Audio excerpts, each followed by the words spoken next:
யாரடா பிறகு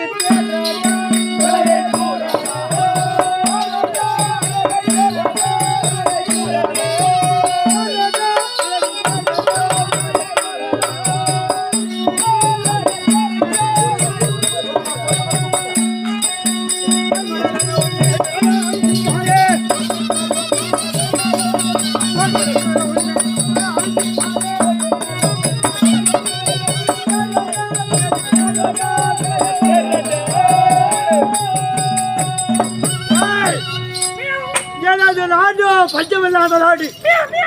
என் நாட்டில் அதுவும் மதிய வேலையிலே விறகு வச்சுக்கிறேன்னா நீ யார், இந்த வேலை என்ன, நீ எங்கிருந்து வர, உன் பேர் என்ன, நீ யாரா முதல்ல?